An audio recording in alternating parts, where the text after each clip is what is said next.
Aquarius, Aquarius rising. How you doing, Aquarius?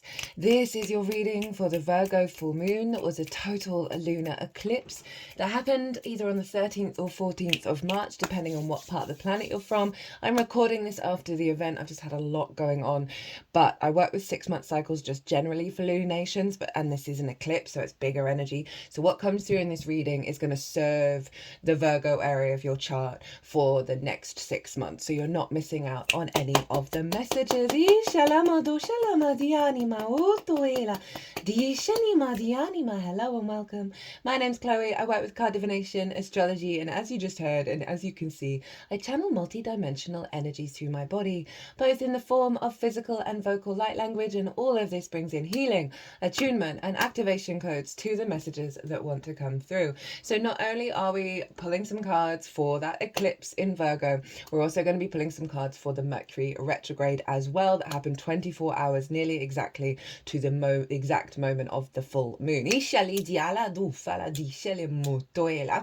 I read for the rising sign. So for those of you who do not have Aquarius in the first house, look to what house it does fall in your natal chart. Look to the themes of that house, and you want to apply those themes along with all the other meaning that you've got going on in the sign of Aquarius to the messages that come through, because it will be as if that Aquarius energy, wherever it falls in your natal chart, has now energetically moved to the first house.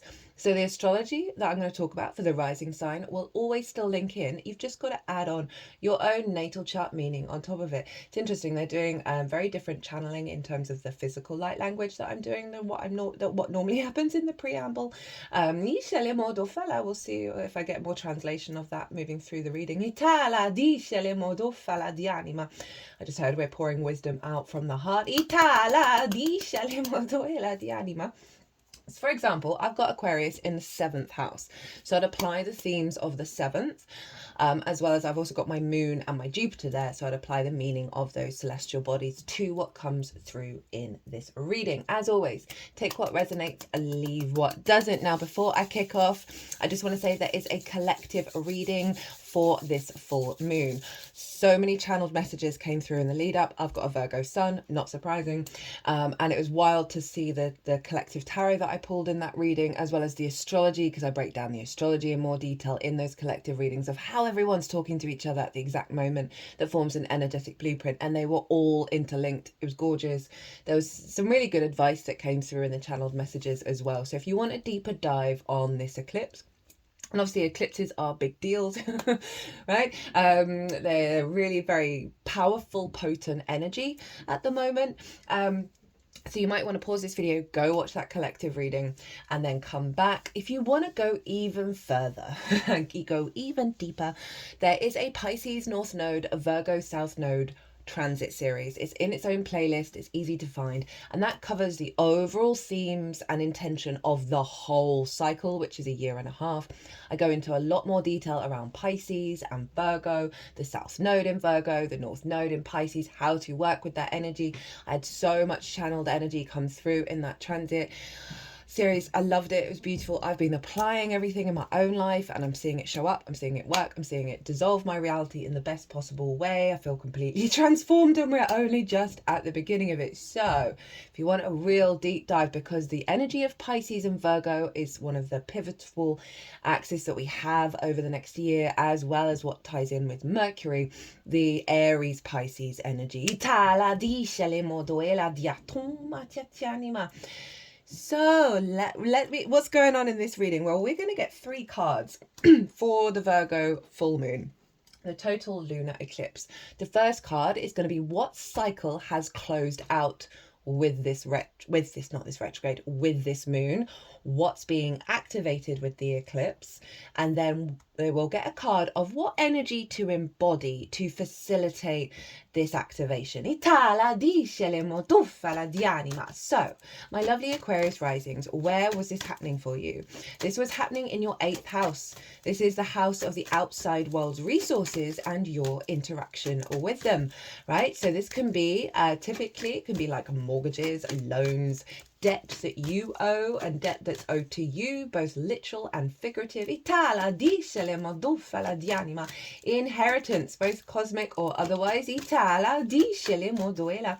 Bonuses and commission. So it's more one-off chunks of resources. It's non-regular in its formation, or it's dealing with the resources of the outside world. And now it's also, this house is also about relationship dynamics, because it's the exchange between you and anything other than yourself. Time, money, energy, intimacy, ideas. We can have scarcity complexes here and codependency, as well as hyper independence and greed. All of those things are out of balance. We want to be in balance with the 8th house. So it is also your relationship dynamic with source and the resources from source, and it's a very psychic house. And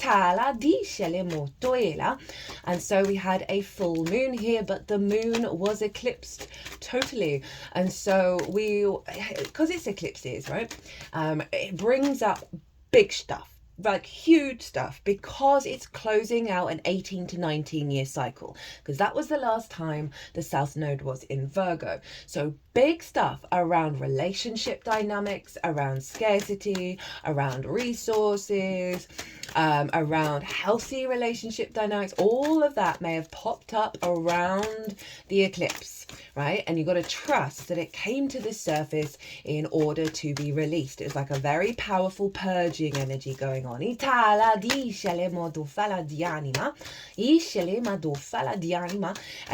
can be like whether you run away from certain relationships, and all of a sudden that sense of freedom that you need, that then you feel dysregulated by it because it's an extreme, came to the surface, that meant, oh, wait a minute, do I want that? Do I want to run away at the drop of a hat, right? It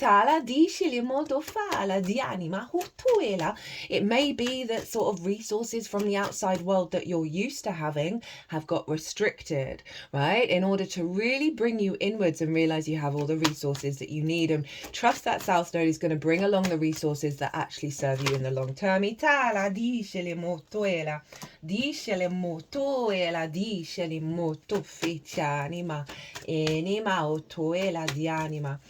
And so this is a big full moon that, as I said, is bringing up a lot of old stuff, as well as highlighting where you're headed. So a real refinement of relationship dynamics.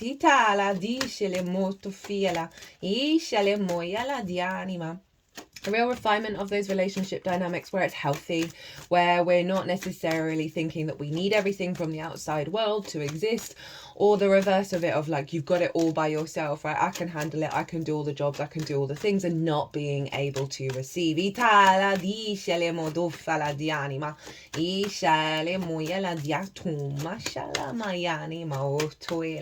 So big shifts, big changes, and the full light of the sun was taking up all of the room over in Pisces. We had a Pisces stellium, and that was over in your 2nd house of your skills and your tools. Your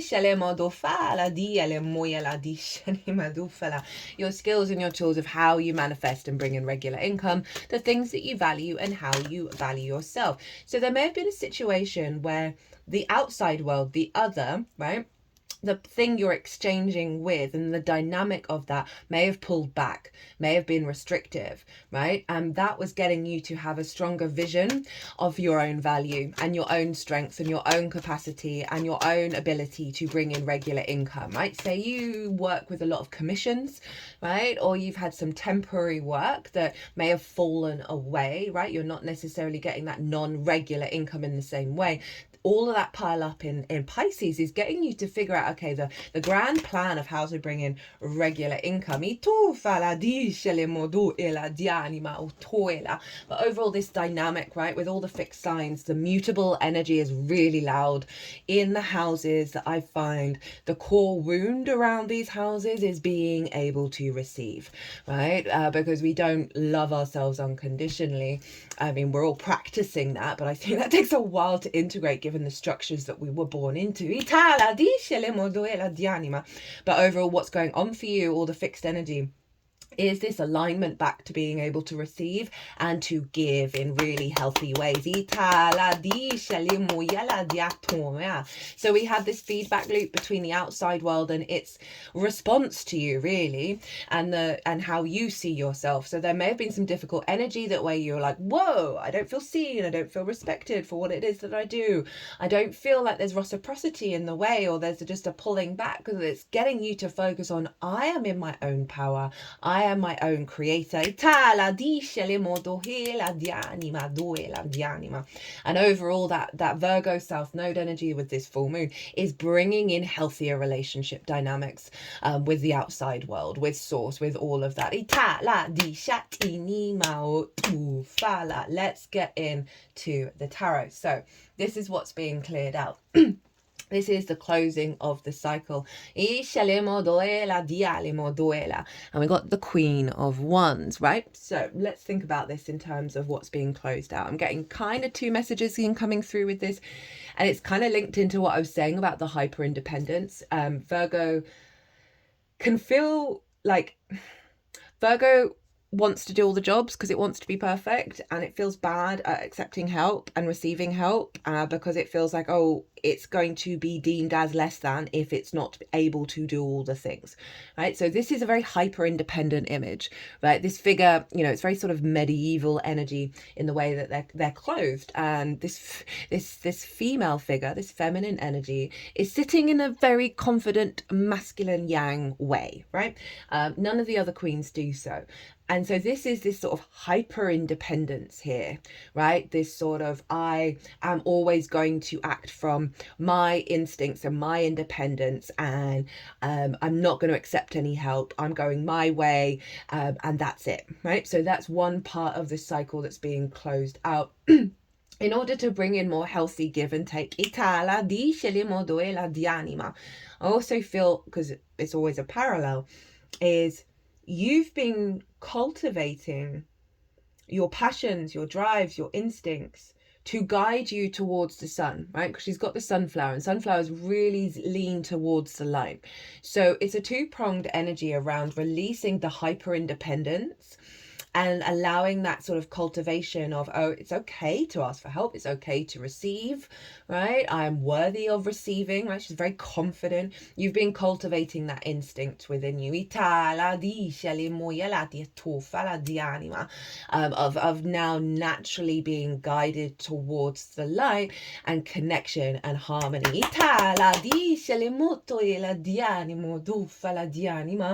But there may be questions around there may be some things that still come up around, what does independence really mean to you, right? Can you be independent while still co-creating and find a healthy balance, rather than perhaps being like, right, no, that doesn't serve me, I'm off, right? And not giving yourself the time to really sort of figure out, okay, well, what does my frequency look like if I engage with this? Rather than just instinctively just going hard no. Right, so what's the activation for you, my loves? This is the most integrated and expansive intention that this eclipse is bringing to you with that full moon. This is going to unfold over the next 6 months. We got the Two of Cups. Now Leo got this as well, and I just did the Leo reading, so that's quite interesting.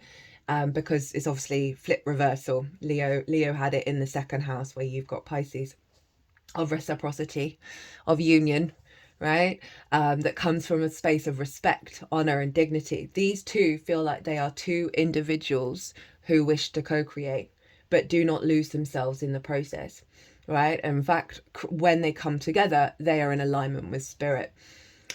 And they are eye to eye, they are equal, they respect each other, they are both open to give and receive. This is one of the healthiest cards we can get for this dynamic, right? So there are layers of this. Obviously, this is at the foremost your integration of self, feminine, masculine, spirit, all coming together, a deep respect, a deep union within yourself that leads to a deeper union with the outside world, healthier relationship dynamics with the resources of the outside world, with your relationship dynamics in your life, with source. and it's water. So it's that Piscean energy. And so you're stepping into a higher level of integration around how you value yourself. Sometimes we can go to unintegrated ego places with that, God complexes, all that kind of thing. And this is really tempering that and coming into a state of balance where you're becoming more open to receive in healthy ways and give in healthy ways.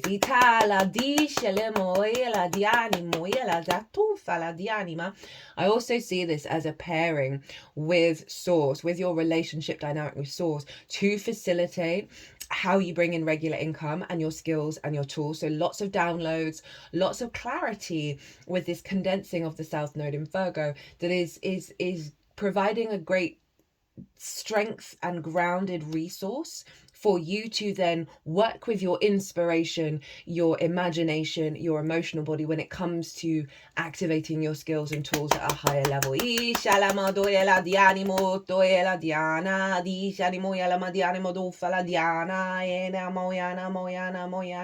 Oh, they're going a bit mantra-like.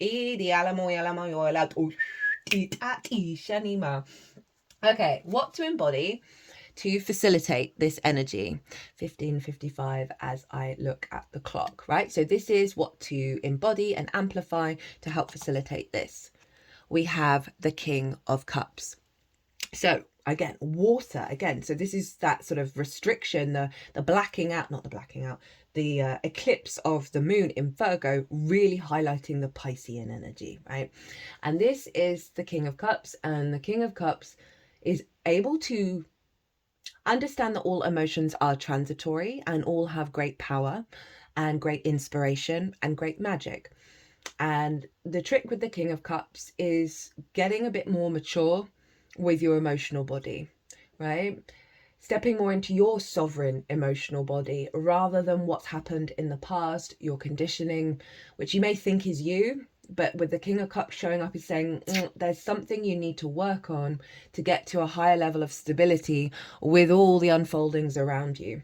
So you might want to, if you've got a tarot deck, get the King of Cups out, maybe put it under your pillow while you're sleeping, you know, recalibrating the unconscious realms, because the King isn't drowning in the emotions, right? Say you struggle to connect on an emotional level, or you get too emotionally caught up in certain dynamics or certain situations where your emotions get really loud and get frustrated, or go to the extremes. This is very much about balance. This is very much about being stable in the eye of the storm, and when you've got those emotions going on, understand that they too will pass, and tap into that King of Cups to sort of draw that emotion into your core, into your feet, right? Pisces rules the feet, and stand tall in that and let that all dissolve. And this is also very much about you taking action on the inspiration that you're getting in regards to your skills and tools. Stepping into a state of wisdom when certain experiences may come up that may shake your emotional body, that is wanting you just to stay a bit more stable in that, and trust in the undulating, trust in the process. So in terms of relationship dynamics, when it comes to being engaging with the outside world, they're just wanting you just to chill a bit, and center yourself, and there's something else that wants to come through. Maybe practice more of getting in alignment with your intuitive body and then trusting where it's taking you. It might be that you're going to go through a lot of emotional releases that are part of the manifestation of this, and get solid while it's happening and realize it's not going to be permanent, and the process of being in command and being in your own power when it comes to working with perhaps some really difficult emotions. That's not going to be for everybody, that you're going to be able to transform that in a really powerful way. I feel like this is linked into sort of childhood stuff. That you're grown now, or you're more grown than you were before, that those wounds aren't you're in the eye of the storm. They're wanting you to channel being in the eye of the storm. Let that storm happen around you. That is the great releasing. So yeah, there's two-pronged. One very powerful emotional shaman as the King of Cups. It's Scorpio energy, which is in your 10th house of life purpose. The moon's in Scorpio at the moment. As well as like, through this unfolding, you're going to be really able and capable of harnessing your imagination and your inspiration, your love body in a very more mature way that is going to create a lot of possibilities and ideas and deepening of your skills and your tools. Perhaps that's due to the restrictions as well that maybe from the outside world that's really going to allow you to focus on certain things. At the bottom of the deck, we've got the World card 2020. As I say this, it was actually 2021. Well, it's 2020 and then it went to 2021. This is 21. This is Saturn. Saturn's in Pisces, in your second house, and this is know thyself and the world will open up to you. And this ties very much into like the clearing of the clutter, the purging of certain relationship dynamics and expectations and perceptions of the outside world and your interaction with it that cause so much clutter. That you're doing a great purge here. I don't feel troubled by it, but I do feel like you've got to be a bit more mindful of what's going on and realize this is what's going on in order to clear the energy, so you are now free, right? So you're now free to engage in the world from your true frequency, your true value, and draw towards you that which is matching your soul's values, which is you, just without the conditioning.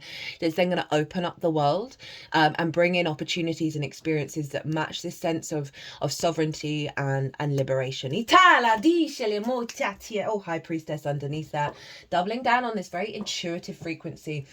Leo got the High Priestess as well, that you might want to go and watch the Leo reading.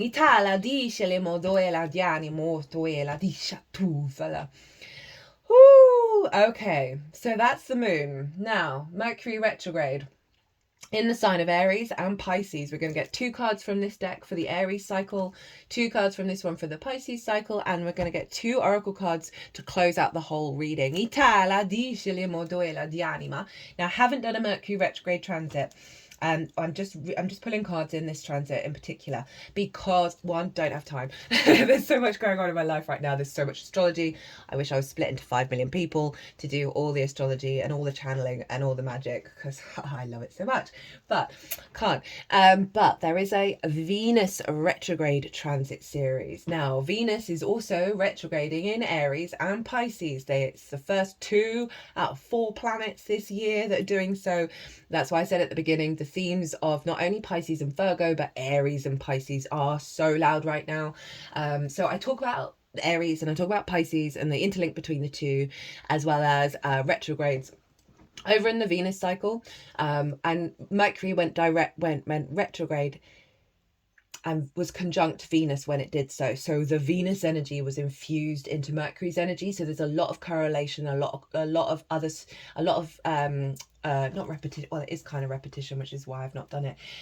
So when I would recommend going and watching the Venus transit, because that will give you a deeper understanding of what's going to show up here, and switch out. I mean, obviously that Venus energy is relevant, but the Mercurial energy is information, and the exchange of information. Everything is information, and everything is always talking to each other and itself.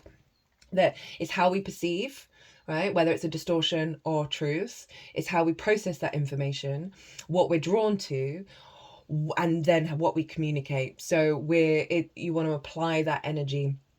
And the retrograde can be back and forth around those things, not having all the answers, not having all the communication. You can apply that when you're watching that Venus retrograde. So Venus, Mercury even, retrograding in the sign of Aries, which for you is in your 3rd house of communication, right? This is the house of the goddess. This is how we find meaning in the day-to-day, in the little things, in the washing up. For me, that is the gateway. Okay.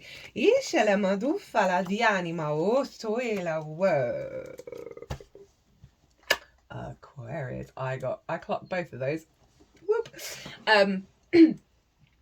what was I saying? Yeah, so how we find, like, I think the third house is the gateway to an enlightenment, because the more we find the joy, the resonance, the meaning, the utter awe of existence in doing the washing up, the more that then ripples off into the big picture. So it's your local community, it's the things you do on a day-to-day basis, the walk to the shop, as I said, the washing up, those kind of stuff. And it's your environmental frequency that you like to create, as well as the lens in which you communicate through. It's also linked into short distance trips, as well as siblings and schools, and therefore learning new things. So Mercury is retrograding in the house of communication. So it's a really deep revitalization, revision, and depth of how you express yourself. Right? How you find meaning in the day-to-day, how you perceive your day-to-day reality and the meaning therein, right? So there may be some blocks around communication, so misdirection energy. I find retrogrades are great for doing creative projects. You get a lot of inspiration where you've got to go back and forth over something, but that brings a real depth and nuance to it. So you may be getting lots of ideas, lots of brainstorming, lots of downloads during this process, as well as just re-navigating really the truth of how you communicate and how you perceive your reality and the meaning there in it, right? It can bring up a lot of distortions around that, and really take you back to the truth of the I am, of how you perceive your reality, not based on the conditioning. And we can bring in themes around school and siblings in terms of wounds, right? Right? So, not everyone's siblings were very nice to them, and kids can be horrible, right? So there's kind of imprints that you get in your early years that may have blocked you finding meaning, blocked the way that you communicate in your truest form, coming to the surface a little bit in order to be released. But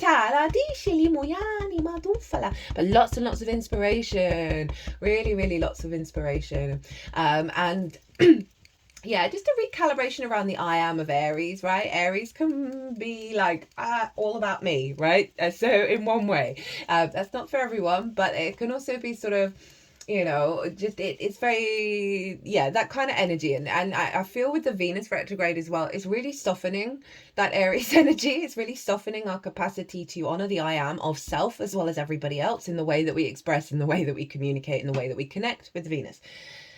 Mercury is then going to move into the sign of Pisces. So, okay, all of that brainstorming that you're going to get is then applied to, one, how you value yourself and your skills and your tools. So this is a really great time to sort of think about that and work with that. So Mercury, oh, there we go.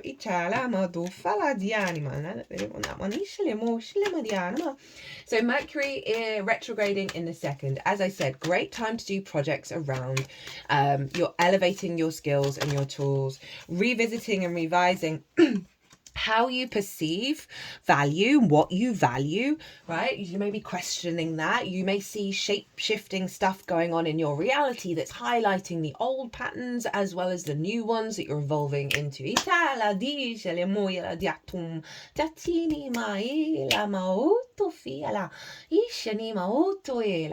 So really allowing a higher level of understanding of what you're capable of and what you're bringing to the table. And it might just see like old patterns, old limiting beliefs fall away in regards to what you're able to receive, because we're bringing back that mutable energy again. And then it's going to move back into Aries, so it's going to elevate your capacity to communicate your sense of value, whether it's just a frequency level or in words themselves, as well as your skills and your tools, right? So this may mean that perhaps you take your skills and tools out into the local community, whether that's in the physical, or sometimes your local community can be on the internet, and that would be kind of like your country rather than worldwide. That whatever's coming through, you're able to present it, you're able to bring it to the table. And that deeper sense of value and your perception of your own value means you're going to find more meaning in your day-to-day. Right, let's get into the tarot. I'd completely forgotten what cards have come up. I love it when my brain does that. I used to read books when I was younger, and I'd always forget my favorite book's endings, and actually quite a lot of the book, and then I'll reread it and I'll just get hints and glimmers. Oh, this feels familiar. and it'll all start to build, and it would just mean I could read the same book quite a few times and still have the big like, ah, this is the end, as in yeah. So I do like that my brain just completely memory dumps so much. So this is the most integrated and expansive intention of what's going on with what's Mercury's intention for you in the sign of Aries, and this covers the whole cycle, right? I'm gonna at some point get round to putting the dates in the description box of the Mercury retrograde, so if they're not there when you watch this, come back. I'm hoping to do it today. It might actually not be today, but by the time the oracle reading comes out, which is always the last reading, I will have put that in all the description boxes, so it's all good. Right, big reveal. Hi, 10 of Cups. Hi, feeling good in your day-to-day, out in the world, feeling alignment. I mean, this is really lovely, Leo.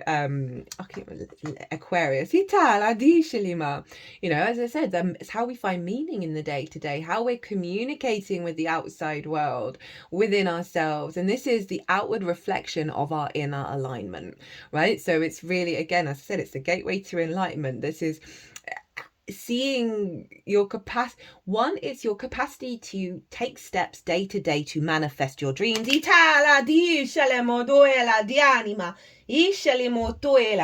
well as using the synchronicities, the clues, the signs in the outside world that are in alignment with your frequency. It's like sources bombarding you.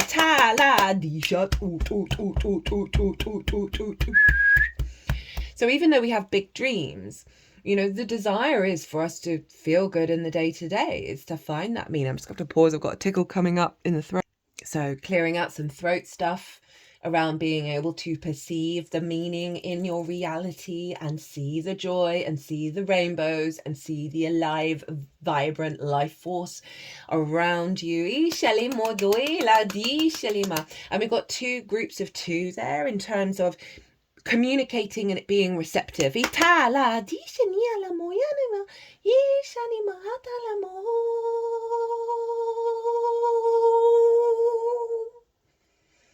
was cool. I mean, I'm kind of blown away by that energy. It just feels really nice. It feels really good. Kind of sums up how I feel about the third house, which I'm here for. You're feeling good in your day-to-day, Aquarius. That the sense of openness to connect, whether it's with source or just in general, and that reciprocity, love it. Okay, don't really feel, just trust that this is what Mercury's up to. What to embody to help facilitate that. The Fool. Go about your day as if your past, it's not that it didn't exist, but it's no longer attached to you. The Fool leads with the heart, right? Its chest is really far forward. It's guided by its heart space. The Fool, it's interesting, you've got the end of the major arcana and the beginning. The Fool has left the village. It's left the confines of tradition and expectation by its family and the whole village. It's gone out by itself to experience life, the good, the bad, the beautiful and the ugly, and be in awe of it and find the joy in it and the wisdom in it. So it is really highlighting letting go of the shackles of the past, of what you expect to turn up, of what you expect to feel and expect to happen, and go out into your day-to-day, heart open to the reality that is unfolding around you. You know, this figure's about to, leap off a cliff, but it knows a new reality is there. This Fool knows that 10 of Cups is there. And the more we channel this, the more it's coming into being. So get out of expectations and assumptions and get in an awe state, get in a curious state. At the bottom of the deck. So this is the root energy of the retrograde of Mercury in Aries. We've got the Hangman in reverse. Now, this is Neptune, who's in Pisces. And in reverse, this is through this process with the retrograde, you are going to be changing your perspective, and it's an elevated perspective because it's a halo. It's the only halo in tarot, so it represents an element of enlightenment, which is hilarious that this has come up in the third house, and I call the third house the gateway to enlightenment. Right, that this whole journey that you're going to go on with Mercury retrograding is going to lead you to embedding and embodying that higher perspective that you're going to take out on the road, right? It is there's an elevation, and it's linked into how you value yourself. It's linked into your skills and your tools and your capacity to manifest and work with your day-to-day with that regard, right? I'm feeling big magician energy, and I know that's the card for Mercury, but I haven't felt that in other readings where it's not shown up, but I am feeling big magician energy. But it's coming from you're able to work with that magician energy from a higher perspective that is more in alignment with your soul, which is you beyond your conditioning, and not what you think you want. So be really open to the experience. Right, let's look at what's going on with Pisces. So this is the most integrated and expansive intention of what Mercury's up to in the sign of Pisces in its retrograde series. I lean more into the imagery of this and then go on to the traditional meanings. So, with this deck, big reveal. What's the intention? Do you see that? Do you see that? What have you got twice? Two of Cups. I'm just going to be silent for a little moment, just sort of digest this.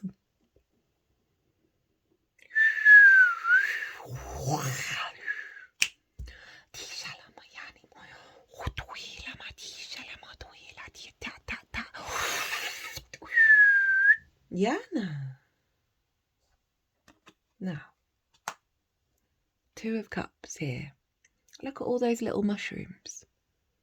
This is the harmony and balance and inspiration and ideas that you're planting during this retrograde with this Mercury energy of seeing the network of the interconnected web, right, of the mycelium, which you can equate to Pisces. It's collective. It's all the drops in the ocean.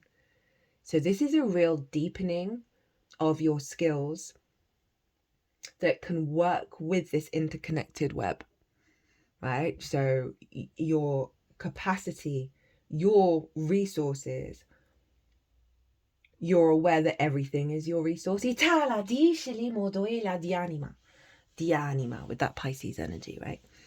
And we've got this state of union again. It's such similar themes to the Two of Cups that have come out already in terms of the integration of self, the union with self. And when the way through is in terms of reflection of your own value, right? The balancing of love within yourself, that is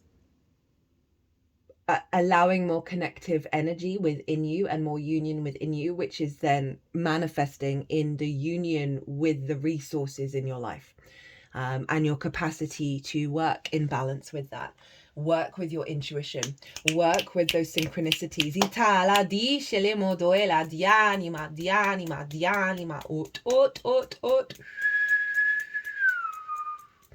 I just feel like there's more clarity of your emotional body to pick up on that which you need in order to be in a state of balance and a state of love of life. Right, what to embody to help amplify that energy. We've got the Knight of Cups. How beautiful is this? So this is you acting from love, following that intuition. You see here, we've got the geese of spirit guiding this figure of where to go, right? Those synchronicities, those clues. And it's a very big horse. You're very protected, and it's the color gray. It's the color of wisdom. That trust in those synchronicities, trust. It's similar to the Fool of like embodying love, embodying your imagination, your dream state. And follow that, cultivate that emotion within you of the dream space, of the magic of existing. and let it guide you. Itala di scelimo doela di anima, oiali di shati anima, otoela di shenima. You got the King of Cups, the Knight of Cups, and the Fool as your advice, right, of how to work with this energy. So it's water and heart space. So it's really wanting you to trust in the emotional body, trust in the love, in the imagination, in the creativity, in the inspiration, in the dream possibilities. Do so without expectations or assumptions. Enjoy the moment, enjoy the experience. That is going to help cultivate a deeper wisdom and bring in a stronger resonance around magic surrounding you at all times, my lovely Aquariuses, with that Pisces stellium going on, and that water is the way that you manifest. Be like water, flow like things, rabbits coming out of hats. This is like hardcore, your skill is like hardcore magical delusion in the best possible way. And they're really wanting you to work with that. Again, releasing the entanglement that old expectations, old assumptions have had a hold over you. Oh, like all the energy at the back of my body is just like tight. It feels like they're pulling out some like some pain. But it's like dense, it's like calcified. Eat. Yana. Right. At the bottom of the deck, we have the Hierophant card. Now, this is Taurus, and Uranus was in Taurus in your 4th house of home. I forgot to mention it, making harmonious aspects to the sun and the moon. You may have had a real shake-up of your nervous system, the desire for freedom, liberation. There may have been some dramatic things that happened that like brought old wounds up around your sense of safety and security in order to be released around that full moon, that eclipse. And recalibrate your nervous system so you feel safe and secure. That allows you to be free in any given moment, and also in flow and union with feeling good in the 3D world and building from a healthy root system in alignment with your creation energy and your flow state. So, love this image. Feeling very protected, very grounded. This feels like the innocent energy. This is like a younger version of the Two of Cups together. Engaging with source in a really open way, but feeling very protected and very safe in this dark wood. They're trying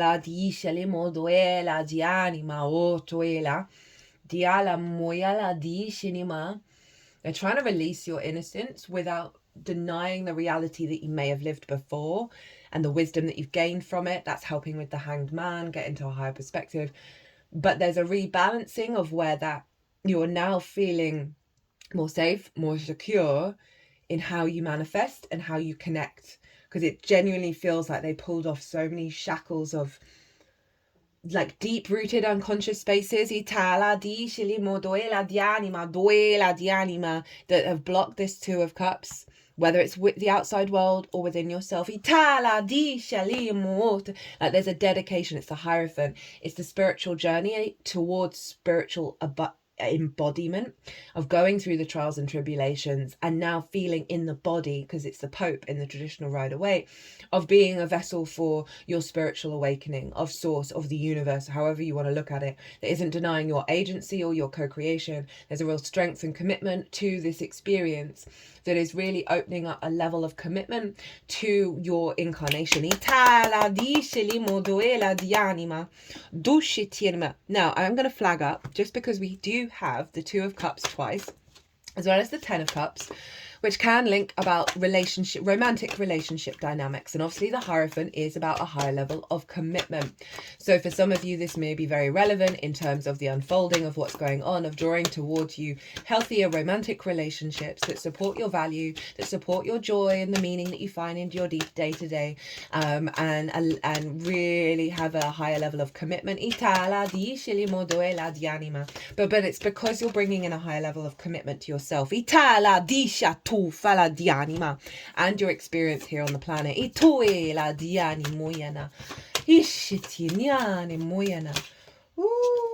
Dishanima. I'm just reminded of what that... Oh, it's the Queen of Wands. Itani moyana. Oh, there we go. Itu fala di anima. Dishanianama.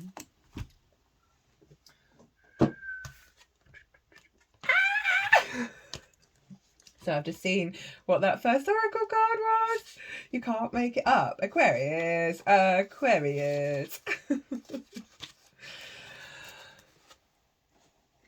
Rainbow. Blessings. What cards got the only rainbow in tarot? Shut up. Shut up. Shut the front door on the way out, Source. You're too funny. Itala dishli moduela. Blessings. A rainbow is created by the collaboration of sunlight and water in the atmosphere. The water droplets become tiny prisms that collectively diffuse and disperse light into a ribbon of colour that is the essence of every hue we're capable of perceiving on this planet. Rainbows symbolize many things. For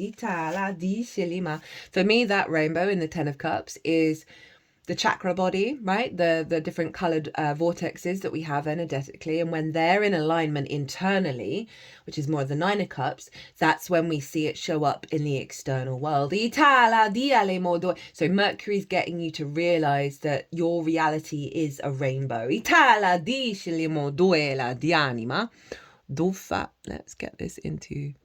Why are you not focusing? That's because you weren't able to see it. You weren't able to see it. And Mercury's going to help you see it. Yana.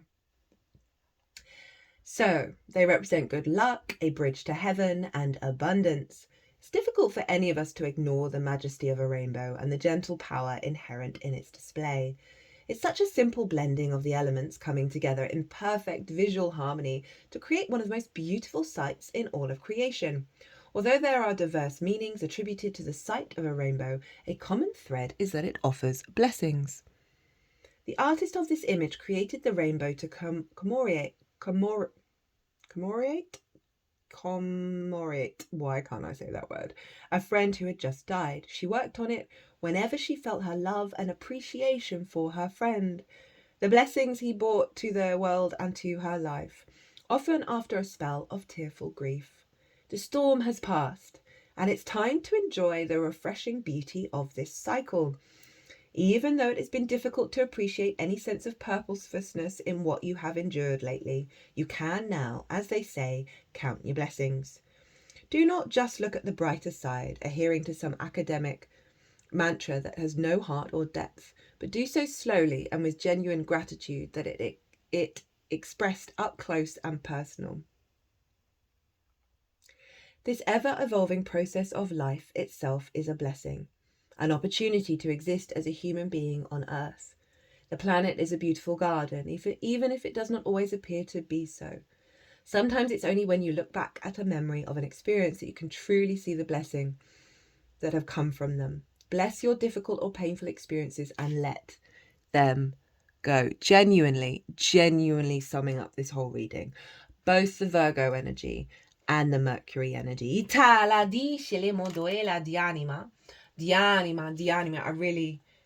all seems incredibly self-explanatory in terms of this and the blessings and being open to them, being able to see the rainbows in your life, but without denying the healing work that's going to be happening.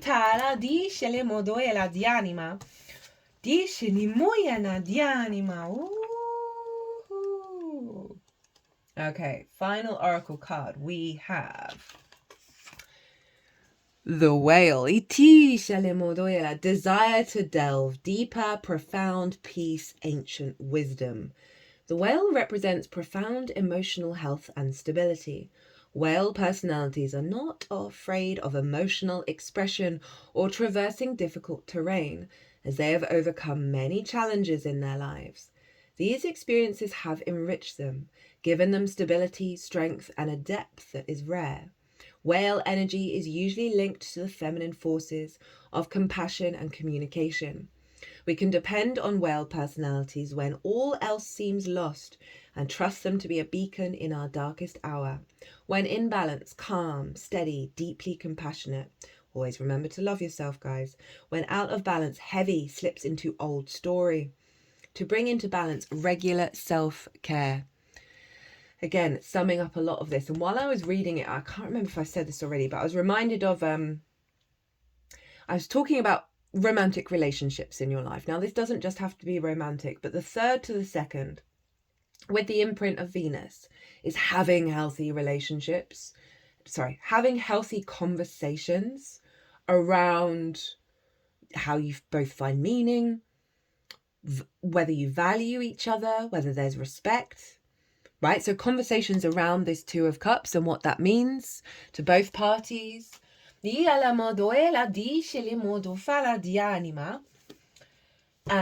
Revisiting what love and connection is. That's the Venusian energy. But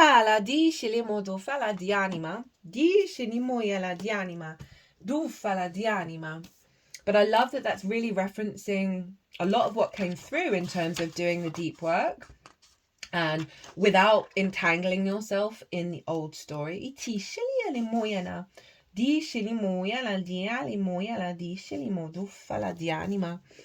So at the bottom of the deck, we've got fog and veil. I just generally feel like the veil is lifting. For you to be able to see the rainbows. Like the fog. Give it time to integrate.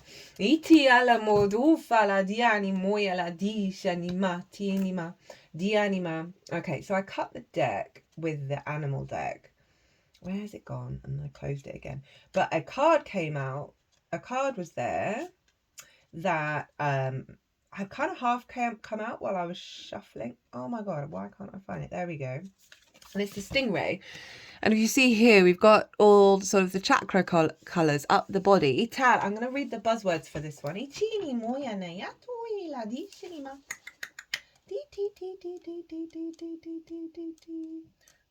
Where are you?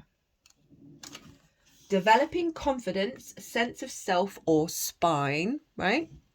When in balance, eager, wants to grow. When out of balance, blames others, quits. Right, kind of touched on that sort of dash for freedom of not wanting to engage in the work, right? Not wanting to put in the daily grind, right? To establish healthy unions. Or perhaps something's coming towards you that you're very independent and you want what's coming towards you, but you might really struggle with the integration of that union. And that still might be you as well. Your integration with self of I don't want to do the work. I want to go. I love it. To bring into balance, move through the discomfort. 51:51 on the clock as I say it. Right, I'm going to leave it there. My loves, my darlings. I hope you enjoyed this reading. I hope it resonated. It's been a bit of a long one, the longest one so far. I was enjoying it. If it resonated, hit that like button, leave a comment. It brings me so much joy. If you want to deep dive further into this eclipse or the eclipses in general, the Mercury retrograde, the Venus retrograde, or anything at all, my website is everywhere. If you want to book by pay by PayPal, email me directly and we'll sort something out. But other than that, my darlings, I don't know why I want to do that. I don't know why I want to do that. Be good to yourselves. Be good to those around you. Safe travels and be well until we meet again.